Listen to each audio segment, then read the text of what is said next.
agenda, the equality agenda, not inequality. Well, I very much agree with my honourable friend. Often the differences in wages or employment are greater between regions of the UK than are in other types of inequality. So, for example, there's a 28% gap in weekly pay between the North East and London. Steve Dobbs. And can I thank my honourable friend for that answer? She'll be aware that people in Cornwall have faced a disadvantage of opportunity for far too long because of our geography. So will she ensure that in amongst all of the loud political noise at this time, that levelling up geographical inequalities will remain at the heart of this government's agenda? Well, I agree. It's vital we level up across the country and make sure that your postcode doesn't dictate your life chances. As I saw when visiting Cornwall's growing lithium mining industry last week, there are real opportunities to level up and help Cornwall grow economically and benefit all of the people of that great county. Question number 10, sir. Mr. Speaker, the Government has taken a number of steps to protect all those who may be disproportionately affected by COVID-19 in order to reduce the spread of the virus. This includes targeted testing of occupations and groups at higher risk, including ethnic minority women. We have also translated the latest information into multiple languages and accessible formats to help ensure our public health communications reach all communities across the country. Women from black and minority ethnic backgrounds are strongly represented in the workforce in our care system. So can I ask the Minister to have a strong focus on keeping care workers safe from COVID, with a particular emphasis on the higher risk faced by women from black and minority ethnic communities in those jobs? My right honourable friend is absolutely right. There are very many BME workers in the social care sector and they must be properly supported. And that's why in June, the Department of Health published a COVID-19 adult social care workforce risk reduction framework to help manage specific risks to staff, including risk by ethnicity. We're also providing financial support to the Race Equality Foundation to provide additional services to BME communities with dementia during the COVID-19 pandemic. Number 11, please, sir. Trade and enterprise are vitally important to women across the world to help them take control of their own lives. That's why we're backing programmes like She Trades and Female Founders to support women across the Commonwealth. Thank you, Mr. Speaker. I thank my right honourable friend for her answer. I have many South Derbyshire residents who have concerns about improving the lives of women in developing countries. They write to me often about this. Can she tell us how women in developing countries will benefit from the trade policies from our government? Well, on Sunday I was pleased to speak at an UNGA event on investing in Africa's female future. Nimco Ali's 5 Foundation were also represented. They're doing great work to tackle female genital mutilation and bring more economic opportunities for women. And in the Trade Department, we're currently working on trade continuity agreements with countries like Kenya to help build trade and help women in those countries succeed. Number 12, please, Mr. Speaker. Thank you, Mr. Speaker. There has been a worrying rise in the amount of abuse, harassment and intimidation online, and women are often disproportionately targeted by such abuse. It's completely unacceptable and in fact impacts individuals' rights to participate online. We've set out robust measures to deal with this in the Online Harms White Paper, and we'll be publishing a full government response to this later on in the year. Thank you, Mr. Speaker. I'm glad the Minister recognises this point. Almost 1 in 2 women report experiencing online abuse since the start of COVID-19. However, the Government has delayed a draft of the Online Harms Bill until it's, I understand, the end of 2021. This legislation is clearly needed now. So when will the Government bring the bill forward? Thank you, Mr. Speaker. I'm afraid the honourable gentleman is misinformed. We are absolutely committed to making the UK the safest place to go online. The Online Harms White Paper will set out how we're going to make world-leading legislation. We intend to publish that before the end of the year, and the legislation to follow at the very beginning of next year. We now come to the substantive question to Secretary Truss from Dan Carden. Secretary Truss. We want to make sure everyone in the UK is free to live their lives and fulfil their potential, regardless of their sex, gender identity or sexual orientation.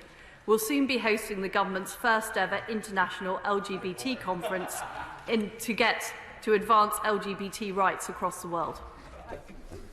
We now go to Liverpool Walton with Dan Carden. Dan Carden. Thank you, Mr. Speaker. After an organisation in Anfield in my constituency was exposed for offering cures to homosexuality involving rituals and starvation, the government gave me a commitment in this House that it would ban these so-called conversion therapies. Now, that was back in 2018, and there is real concern this new government is backtracking on LGBT rights. So when will the government bring forward a ban on these harmful practices, as promised at its own LGBT action plan? And following her response yesterday on changes to the Gender Recognition Act that fell well short of what's needed to secure the rights of trans people in the UK, will she make a full statement in the chamber to allow proper debate on it? Thank you, Mr. Speaker. Secretary Truss. Well, conversion therapy is a completely abhorrent practice. We are working to end it. We're currently conducting research, and I will be coming back shortly to talk about the future and how we do end it, but it's important that research is conducted. As I made clear in my written statement yesterday, it's very important we protect transgender rights, but also improve transgender healthcare. That's what we're doing by opening more clinics and also making the process of GRC kinder and more straightforward. We have a substantive question to Minister Baird. Thank you, Mr. Speaker. I would like to make clear caste is not a protected characteristic in the Equality Act 2010. Case law has shown that a claim of caste discrimination may already qualify for protection under the race provisions in the Act. We therefore intend to repeal the uncommenced duty in the Act to make caste an explicit aspect of race discrimination as soon as practicable. Bob Blackman landing his question. Bob Blackman. Thank you, Mr. Speaker, and I welcome my honourable friend to her place in answering my regular questions on this particular topic. The fact is, we've had a large-scale consultation of the community.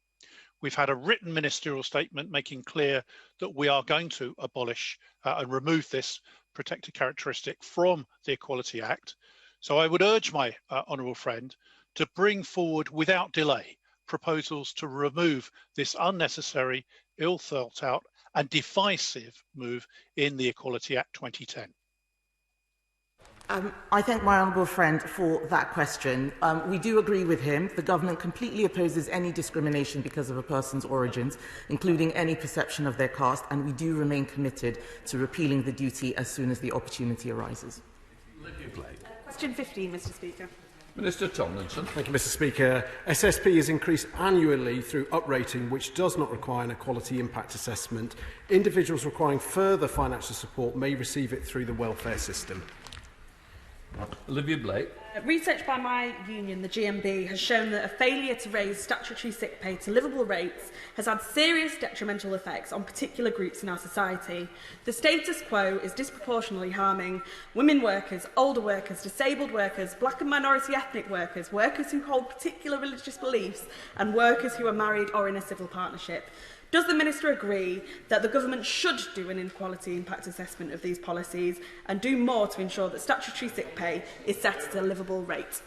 Minister. I thank the honourable member. Well, equality impact assessments are taken when there are policy changes, not part of the annual uprating exercise. That said, statutory sick pay shouldn't be looked in isolation because individuals subject to their own circumstances could access additional support either from their employer, Universal Credit or New Style ESA. We have recently concluded the consultation Our Health is Everyone's Business, where many of these issues were raised, and we will be publishing our reviews. We understand the points that the honourable member has raised. And Philippa Whitford. Question 16, Mr. Speaker. Mr. Tomlinson. Our priority has been to continue delivering the state pension and pension credit to new and existing customers. We also supported those in the shielded group who would normally have had to rely on cash through the post office to cover their weekly outgoings. Doctor. Thank you very much, Mr. Speaker. We know that elderly and disabled people, especially those living alone, are less likely to access online platforms. During this COVID pandemic, knowing the rules and understanding the ideas and information behind them is critical. So will this UK government be re-establishing regular briefings, including BSL translation, as we have in Scotland, so that no one misses out on vital information? Minister. The honourable member is absolutely right to highlight the importance of accessible communications. It was an issue raised particularly in the early stages that we then shared cross-government. I'm delighted that BSL, for example, was then picked up by the BBC, and that is then provided. Yesterday, the Prime Minister's statement was also simultaneously by the House, had a BSL interpreter, a very valid point to raise. Jimmy Stone. Thank you, Mr. Speaker. Minister Dinage. Appropriately, a question on sport, Mr. Speaker, as I sprint to the box. Mr. Speaker, we remain committed to supporting our young, female and disabled Olympic and Paralympic athletes through this very difficult period. We continue to work with UK Sport to ensure that athletes are assisted and supported in their preparation for the Tokyo Games and beyond to Paris 2024. I wonder if the Minister agrees that this kind of investment will establish role models which will encourage people to get active in their own communities. Mr. Speaker, can I welcome the honourable gentleman to his new role as the spokesperson on DCMS, and indeed as a very appropriate day, as today is National Fitness Day. He's absolutely right. If you can see it, you can be it. We want to inspire the next generation of young people to get physically fit, active, not only for their own health, physical health, but also for the mental health and well-being that it brings. Secretary Trust, Topital 1. Mr. Speaker, I want transgender people to be free to live and prosper in modern Britain. We will maintain the Gender Recognition Act, protect single-sex spaces and work to make the recognition process kinder and more straightforward. In line with the priorities of transgender people, we're improving health services and reducing waiting times, and we've also launched the CAS review to ensure that under 18s are getting the right support. We now head to Rutland Melton with Alicia Cairns. Alicia Cairns. Thank you and good morning, Mr. Speaker. I'm grateful to my right honourable friend, as well as the Health Secretary and the Prime Minister, for giving backing to my campaign to end the abhorrent practice of LGBT so-called conversion therapy. So can my right honourable friend kindly update the House on when she hopes to bring forward this vital legislation? Secretary Truss. Well, I congratulate my honourable friend on her leadership on this issue and also her work to support women when they are giving birth. Conversion therapy is an abhorrent practice, and we are currently conducting research, which I hope will be finished by the end of this month, on how to end it in the United Kingdom. And we will shortly after that be setting out steps to do that. We're now heading to Shadow Minister Marcia Cordova to Battersea. Marcia. Thank you. Thank you, Mr. Speaker. After nearly 3 years, yesterday the government finally published its response to reforming the Gender Recognition Act, and disgracefully they have let the trans community down. Though the written statement included that the government are opening at least 3 new gender clinics this year. So can the Minister clarify whether the 3 clinics mentioned refer to the pilot services committed to by the previous government in 2018, or whether they represent a new investment by this government to improve trans healthcare? Secretary Truss. Well, in line with the priorities of the transgender community, we are seeking to reduce waiting lists in the health service by 1,600 people, as well as improving access to services with 3 new gender identity clinics. We also want to make sure proper training is available to general practitioners to get better services on the front line. Heading back to Marcia with the second question. Marcia Cordova. Thank you, Mr. Speaker. I didn't get an answer to my first question, but I'll try this question. The average wait time for NHS gender services is 18 months, yet the NHS Constitution says that the first appointment should be within 18 weeks. Now, the government have rightly committed to reducing waiting lists by 1,600 people by 2022, but this still leaves an estimated 10,000 trans people on the list. So can the Minister set out what steps the government is going to take to bring these waiting lists down to ensure that trans people can access healthcare within the time set out in the legal framework? Secretary Truss. Well, the Honourable Lady is right that it is a priority to bring down waiting lists and make sure transgender people are getting the healthcare they deserve. That's why the GEO has put extra funding to support Dr. Michael Brady as our LGBT health advisor, and we're working very closely with the Health Secretary and the NHS to make sure those services are in place. Polly Latham. Does the Secretary of State agree that if girls aged between 16 and 18 are persuaded to be married instead of continuing their education, they're likely to be disadvantaged for the rest of their life and less economically active than those who complete an education until at least 18? Minister. I absolutely agree with my honourable friend, Mr. Speaker. Education is important, and it is obviously wrong when girls get married at an early age against their will. I know my honourable friend has done a lot of work to raise these issues, and the government is listening carefully to the debate on the legal age of marriage, and we continue to keep this under review. Tackling forced marriage is one of our key priorities, and I'm proud that we made forced marriage an offence in 2014. Let's head up to Kingston upon Hull with Dame Diana Johnson. Diana Johnson. Thank you, Mr. Speaker. Mr. Speaker. The All-Party Parliamentary Group on Sexual and Reproductive Health recent report found that women were increasingly having difficulty accessing contraception through cuts to budgets and complex commissioning arrangements.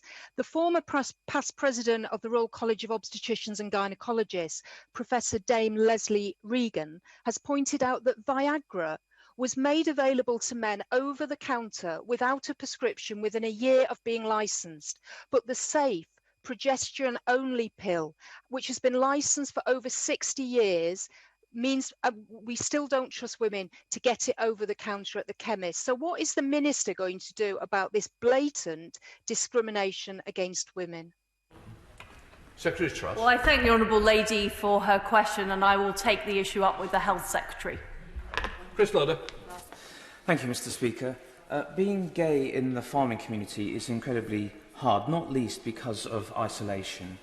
The Gay Farmers Helpline plays a vital support role, but has highlighted a very high suicide rate. Can I ask what the Minister is doing, please, to support gay farmers? And will she meet with me and representatives of that helpline to see what else we can do? Secretary Truss. Well, farming is a vital industry in Britain, and I want all farmers to feel supported. I applaud the work of groups like AgRespect in supporting LGBT farmers to thrive, and I'd be delighted to meet with my honourable friend and his colleagues to discuss what more we can do. We're now going to move on to Prime Minister's questions.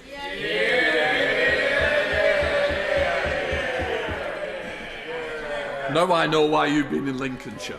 Right, let us start with question 1. Jamie Stone to the Prime Minister. Number 1, Mr. Speaker.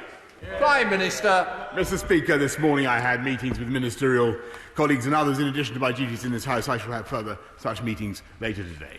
Jamie Stone. Thank you, Mr. Speaker. Clearly, the unanimous decision by Highland Council planning to grant consent for the UK's vertical space takeoff in Sutherland is extremely good news.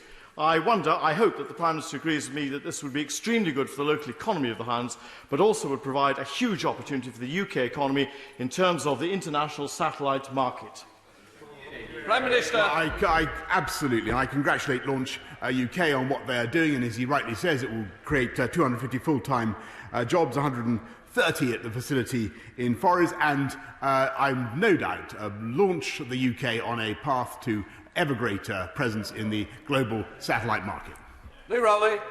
Thank you, Mr. Speaker. Yesterday evening, the Prime Minister announced a series of changes that none of us ever wanted to see to keep the virus as low as possible, and residents are understandably concerned and anxious. Would the Prime Minister reassure us all and my constituents in North East Derbyshire that the primary focus of the government remains on protecting both lives and, just as importantly, livelihoods? Minister. Yes, indeed, Mr. Speaker. My honourable friend can certainly reassure his constituents that our purpose and the purpose of the package that I think carried overwhelming support yesterday in this House is to continue to drive down that R number whilst keeping businesses open and keeping pupils in school. We now come to the Leader of the Opposition, Keir Starmer. Thank you, Mr. Speaker. 3 months ago today, the Prime Minister said, test and trace can be a real game changer for us. He was backed up by the Health Secretary, who said, finding where people who test positive are is the single most important thing that we can do to stop the spread of the virus. Yesterday, the Prime Minister said the complete opposite. Standing there, he said testing and tracing has very little or nothing to do with the spread or transmission of the disease. Both positions cannot be right. Which one is it, Prime Minister? Well, Mr. Speaker, it is an obvious fact of biology and epidemiology that, alas, this disease is transmitted by human contact or aerosol contact. But it is one of the great advantages of NHS test and trace, which we did not have working, alas, earlier in the pandemic. We simply didn't have it in the spring, and it is the result is that we now have the ability to see in granular detail where the epidemic is breaking out, exactly which groups are being infected. That's why we've been able to deliver the local lockdowns, and that's why we're able to tell now at this stage that it is necessary to take the decisive action that we are, and which I think he supports, or he did yesterday anyway, to drive the virus down, keep kids in school and keep our economy moving. That's the point, Mr. Speaker. Starmer. So why yesterday did the Prime Minister say that testing and tracing had very little or nothing to do with the spread or transmission of the disease?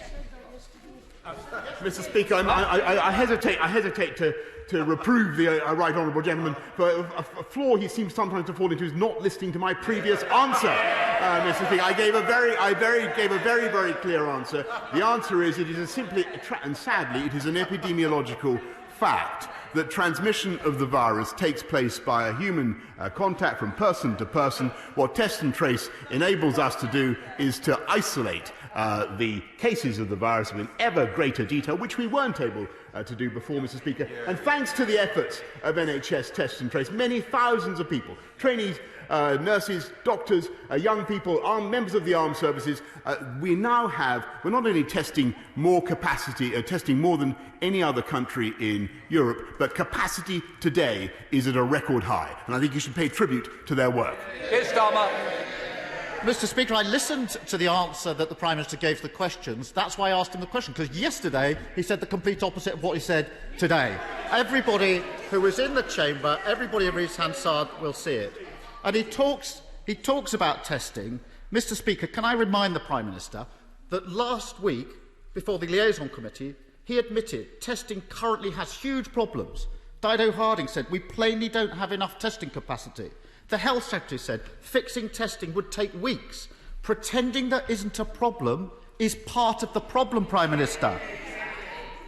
It's unclear, and let's test what the Prime Minister's explanation is. Is the explanation for the problems that we haven't got enough capacity? It says which problem? The problem that he acknowledged 1 week ago before the Liaison Committee. Mr. Speaker, is the explanation from the Prime Minister that we haven't got enough capacity because nobody could have expected the rise in demand? That's the Dido Harding defence. Or is it we've got all the capacity we need, it's just that people are being unreasonable in asking for tests? That's the Hancock defence. So which is it?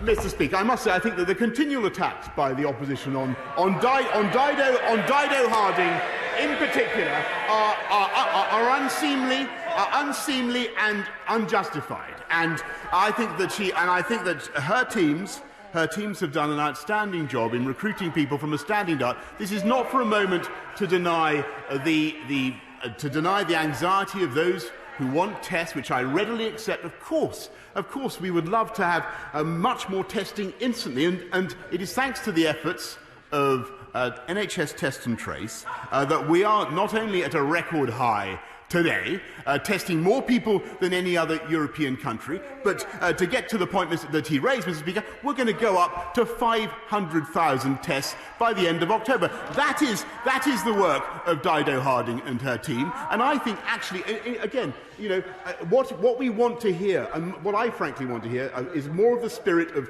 togetherness that we had yesterday, Mr. Speaker, because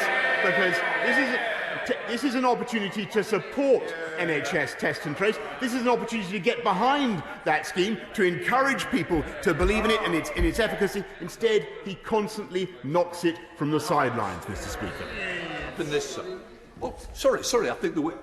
I'll just say to the whip, there's a little bit of rowdiness coming from here, also from your good self, which I normally never have from you, and we're having a little bit from this side. I want to be able to hear the Prime Minister. When I can't hear the Prime Minister, I do worry about the people who are watching proceedings. If we have further comment, please do so. Speak to me afterwards. Right, where are we up to? Keir Starmer.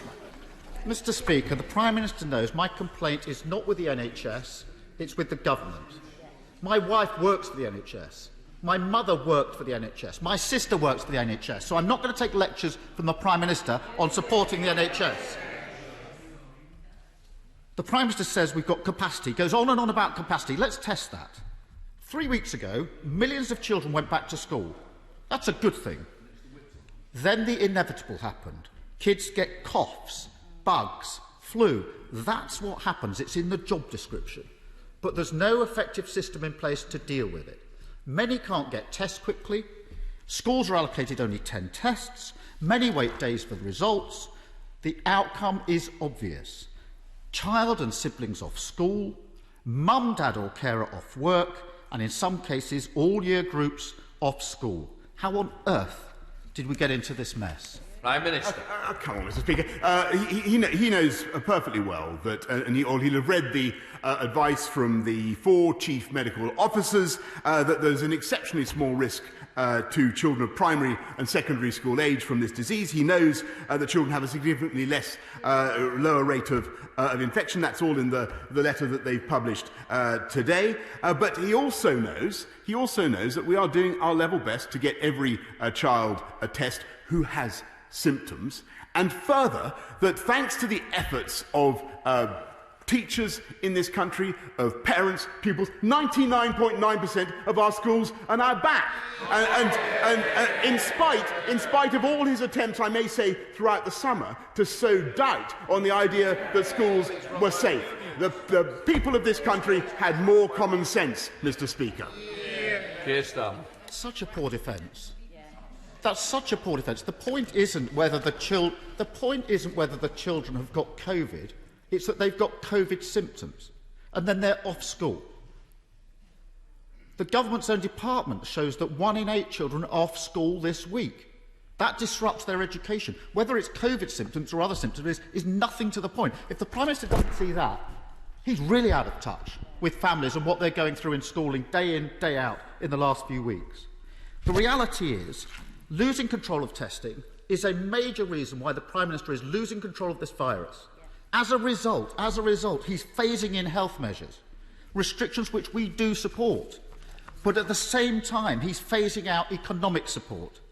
Health measures and economic measures are now dangerously out of sync. Let me quote the Director General of the CBI. There can be no avoiding the crushing blow new measures will bring for thousands of firms. It's vital, she says, that all announcements of restrictions go hand in hand with clarity on the business support to protect jobs. Why wasn't that announced yesterday? Mr. Speaker, let's be in absolutely no doubt that the work that this government has done to protect the economy of this country, to support the jobs of 12 million people through the furlough scheme, an overall expenditure of about £160 billion, has been unexampled anywhere else in the world. And I think he should pay tribute to the Chancellor and his work. And we will go forward with further creative and imaginative schemes to keep our economy moving. And that is the essence, Mr. Speaker, of the plan, of the proposals that he talks about our president. He supported them last night, or he supported them yesterday, Mr. Speaker. I hope he continues to support them. The essence of what we're saying, Mr. Speaker, is that we want to depress the virus, but keep pupils in school and keep our economy moving. And that is the single best thing we can do to support firms across the country. Keir Starmer. Mr. Speaker, I'm not asking about the support that was being put in place in the past. We support that. I'm asking about the support that's needed now, particularly in light of the restrictions announced yesterday. Mr. Speaker, this is not theoretical. Yesterday, 6,000 jobs were lost at Whitbread, one of the major employers in the hospitality sector. The CBI the TUC and trade unions, the Federation of Small Businesses, the British Chamber of Commerce, the Governor of the Bank of England, they're all calling on the Prime Minister to stop and rethink. Support the businesses affected. Don't withdraw furlough. We've been saying it for months. When is the Prime Minister finally going to act? Well, Mr. Speaker, these are indeed tough times, and I have no doubt that many businesses, many employees are feeling a great deal of anxiety and uncertainty, and we will do our level best to protect them throughout this period. But we will get through this, Mr. Speaker, by precisely the methods that we have outlined and that were agreed upon in this House yesterday. And I may say, I think that what the reality of the opposition position has been exposed. The cat's out of the bag, Mr. Speaker, because it was his shadow education secretary who said of the present crisis, she said, "Don't let a good crisis go to waste." That's the real approach of the Labour Party, Mr. Speaker, seeking to create political opportunity out of a crisis, out of the difficulties and dangers this country is going through, whilst we are taking the tough decisions. The tough decisions to get this virus down, Mr. Speaker, to keep our education system going and to keep our economy moving. He supported it yesterday. I hope he will, in a spirit of togetherness and unity, that he will continue to give it his support. Ben Bradley. Mr. Speaker, our local football clubs are hugely important to our communities. Mansfield Town is a fine example of a club that both works with and invests in our town. But many sports clubs around the country have found that their hopes of welcoming fans back to stadiums next month have been dashed.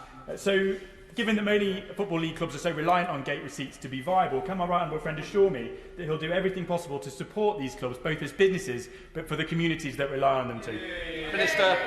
Well, Mr. Speaker, I know what a passionate supporter my honourable friend is of Mansfield Town, and I can tell him, and I want to thank, by the way, John and Carolyn Radford and all they have done for the club, and I can tell him that the Secretary of State for Culture, Media and Sport is in active consultations with clubs across the country to see what we can do to help. We now come to the SNP leader, Ian Blackford. Thank you, Mr. Speaker. Last night, the Prime Minister and leaders of the devolved governments announced restrictions aimed at stopping the number of COVID cases reaching a predicted 50,000 a day by mid-October. But there are other major threats that we face this October. There's another set of numbers, and all of this is of the Tory government's own making. 1 million jobs at risk if furlough ends early. 30 billion a year bill to the taxpayer from a no-deal Brexit. And today we learn 7,000 trucks queuing for days at Dover. Mr. Speaker, if those numbers become a reality, the Prime Minister is leading us into another winter of discontent. Mr. Speaker, our First Minister has shown leadership at all fronts during this pandemic. However, the responsibility and powers for extending the furlough scheme lie with the Prime Minister and the Chancellor. The Prime Minister must announce an immediate extension, no half measures, no half-baked projects to this vital and life-saving scheme.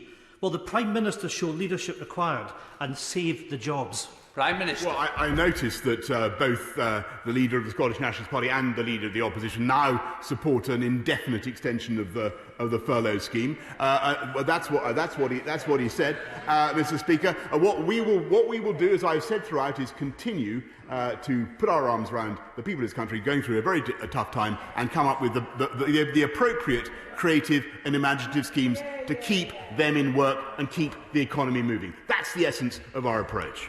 Ian Blackford. That's so poor, Mr. Speaker. What we're talking about is protecting the jobs of people today. It's not indefinite, and nobody, Prime Minister, has asked for that. Mr. Speaker, the first steps to any recovery is admitting that there is a problem.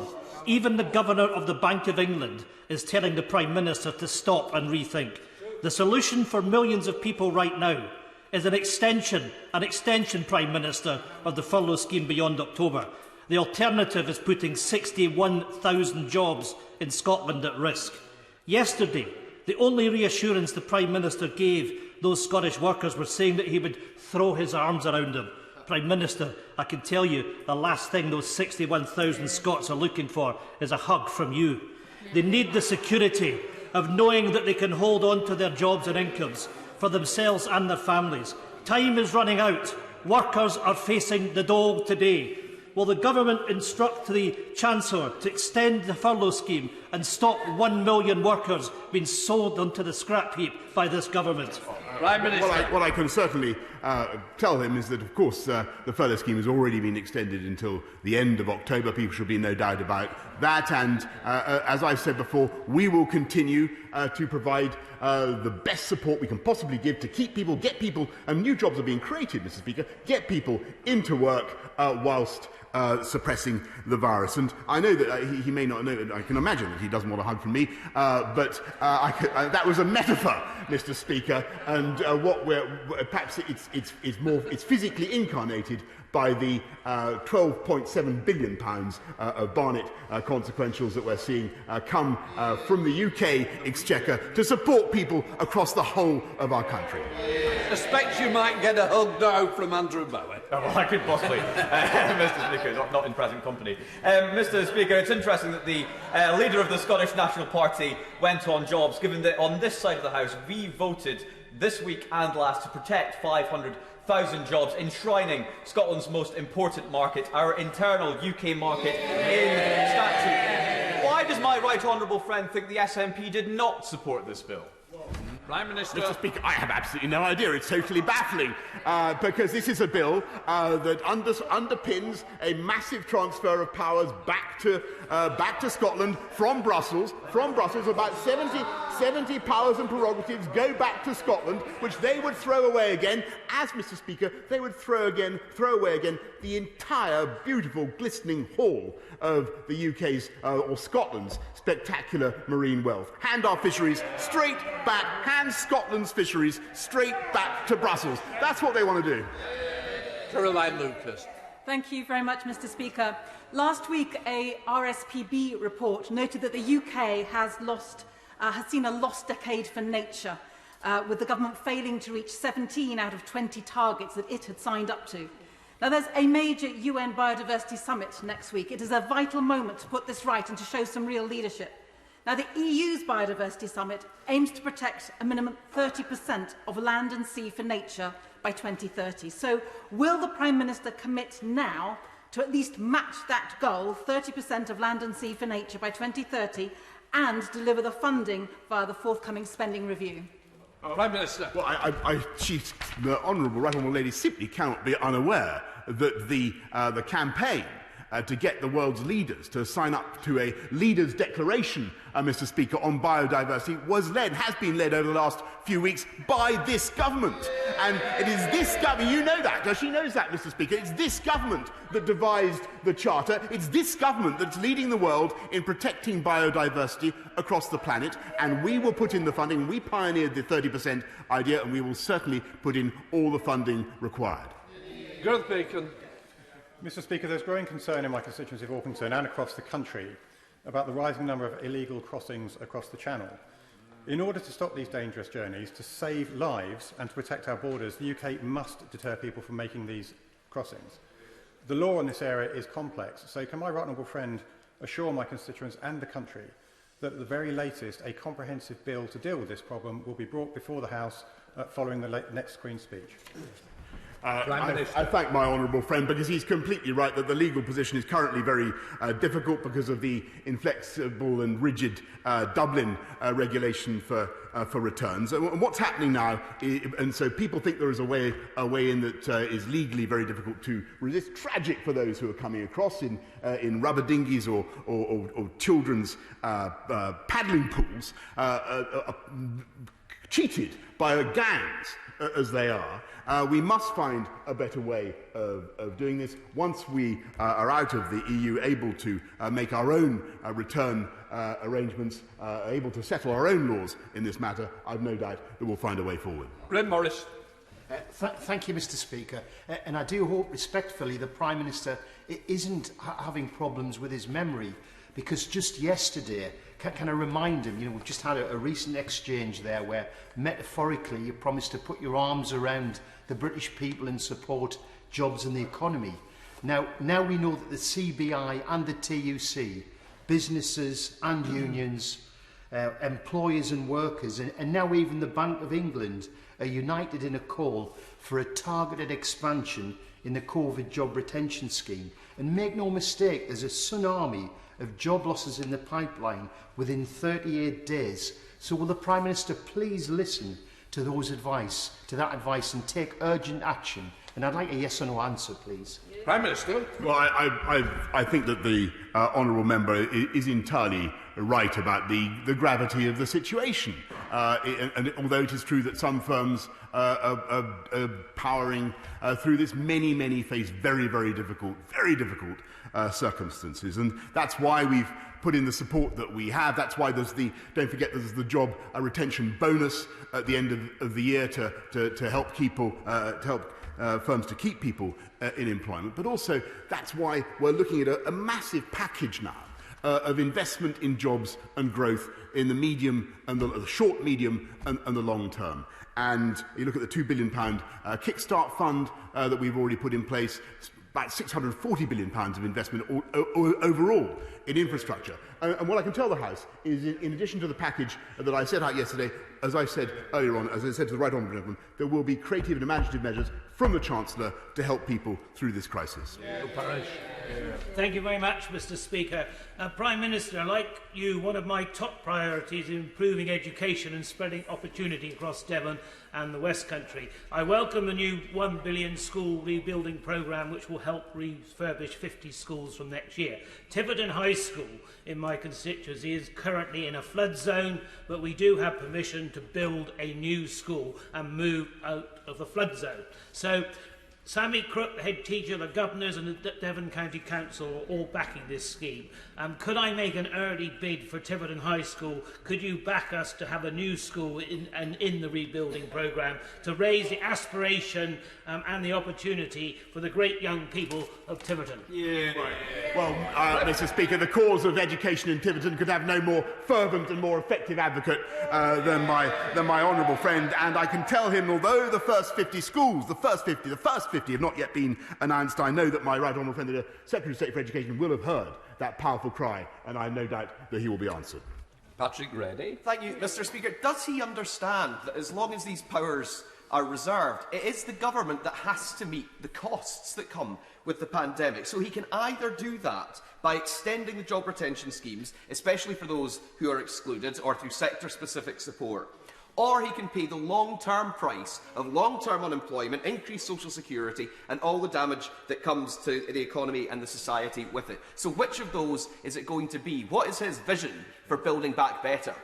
I thank the honourable. Very simply, Mr. Speaker, it is to keep doing what we have doing, but to intensify our support for every part of the union, from spaceports, Mr. Speaker, to backing our armed services throughout the whole of the UK, to investing in our healthcare. That is what we will do, and the overall Barnett consequentials, as I've said so far, are £12.7 billion, and we will continue to provide that support, Mr. Speaker. James Wilde.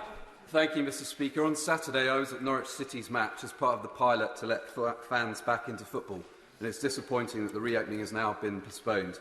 And with King's Lynn Town, Mansfield and many other clubs and sports facing a real threat to their viability with no fans coming into the grounds, will my honourable friend urgently look at the Sports Recovery Fund to ensure their viability and their place at the heart of our local communities?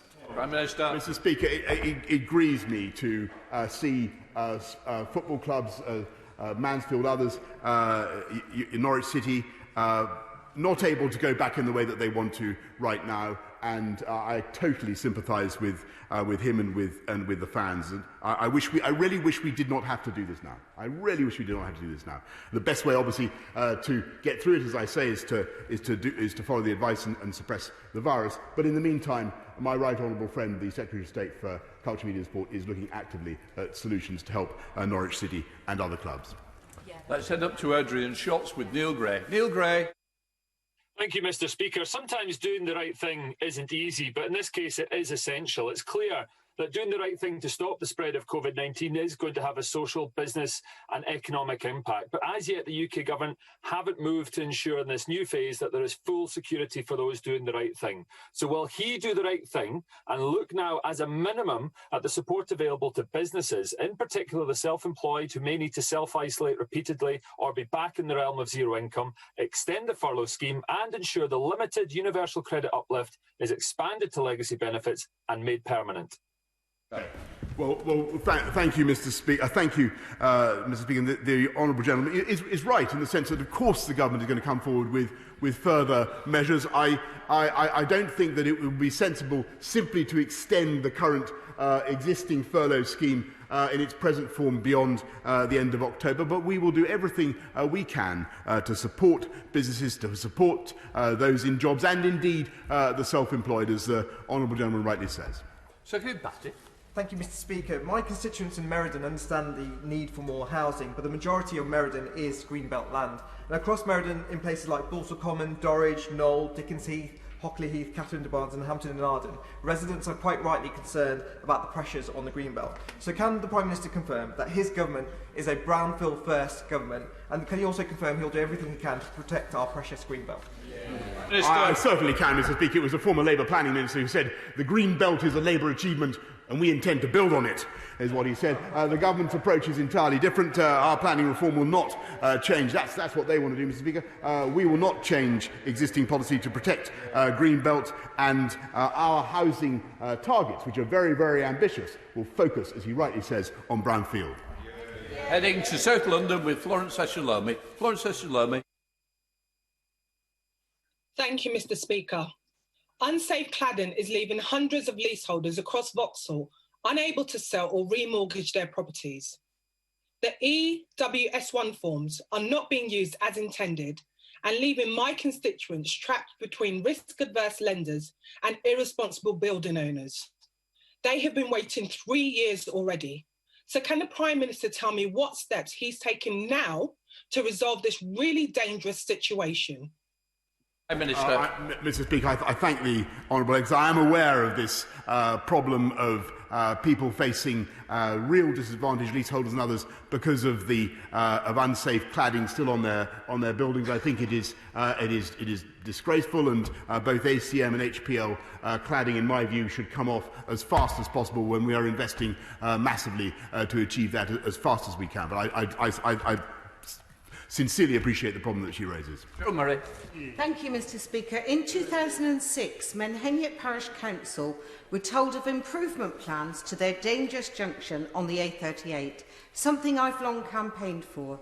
But 2 months ago, the regional director of the southwest part of Highways England told me this was not going to happen, blaming the change from the old Highways Agency.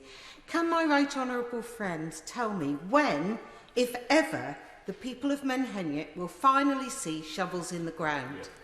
Prime Minister. Mr. Speaker, I'm grateful to my honourable friend because she gave me advance notice of this question. I think this is really a case for Project Speed, Mr. Speaker, and I hope that Highways England, who are currently undertaking a safety study of the A38 between Bodmin and Saltash, will be able to accelerate their work and get on with Menheniot Junction as fast as possible. Thank you, Mr. Speaker. Before lockdown, children on free school meals finished education on average 18 months behind their classmates, and the gap was getting worse. Schools closed, and a quarter of these children did less than 1 hour's schoolwork a day. Lockdown was temporary, but the impact could be lifelong. To help these children catch up, and in the spirit of togetherness invoked by the Prime Minister earlier on, will his government give time for my bill to close the digital divide and give children on free school meals access to internet in their homes? Minister.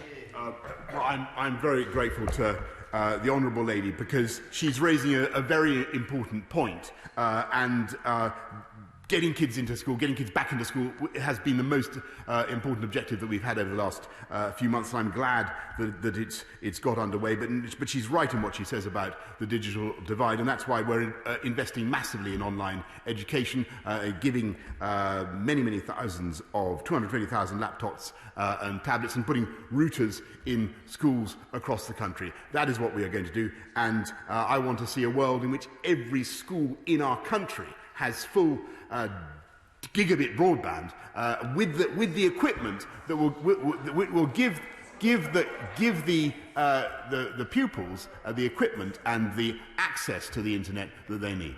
That's waffling. Thank you, Mr. Speaker.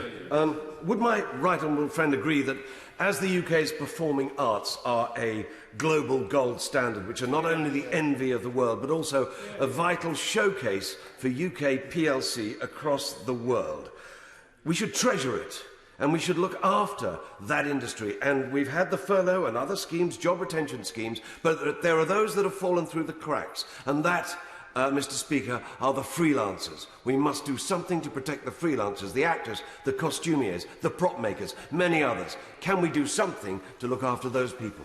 Prime Minister. Mr. Speaker, that is a very important point, because obviously the job retention scheme has been very effective in keeping people in work, but there are, of course, people who don't have employment of that kind. That's why we have given them 1.57 billion to support the creative culture media sectors, including the theatres. We will do whatever we can to support the freelancers that he describes, because they are the backbone of our theatrical world, which is, as he knows, and is the jewel in the crown of the London cultural economy. Returning to Scotland with Ronnie Cowan. Ronnie Cowan. Thank you, Mr. Speaker.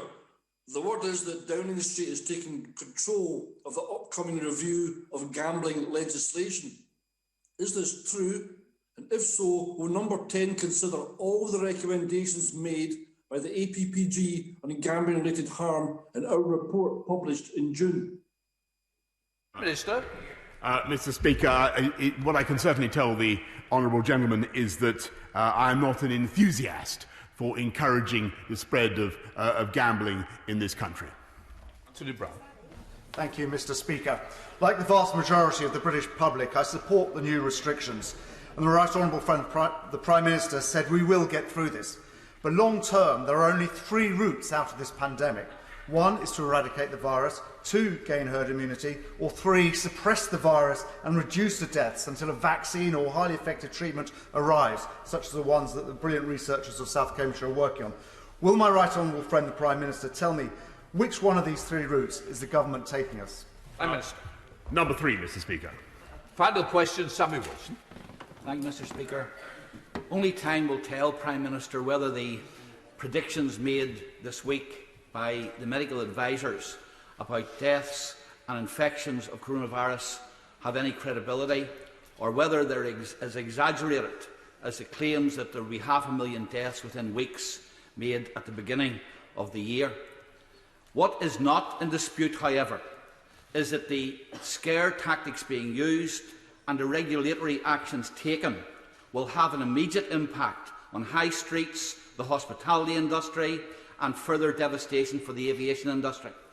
Since the economic consequences are borne by people, businesses and local economies, will the government make a commitment to, first of all, retaining continued support for employment, giving resources to devolved authorities to help local economies, and suspending air passenger duty to stave off bankruptcies and save jobs? Well, Mr. Speaker, he makes the Honourable makes a powerful point of scepticism about the medical forecasts. All I can say is that everybody should look at what's already happened in the first phases of this pandemic and be in no doubt that it is possible that such a thing could happen again. And it's precisely to avoid that we are taking the steps now that we are, because a stitch in time saves 9. And there will be far more damage to the economy throughout our country if we failed to control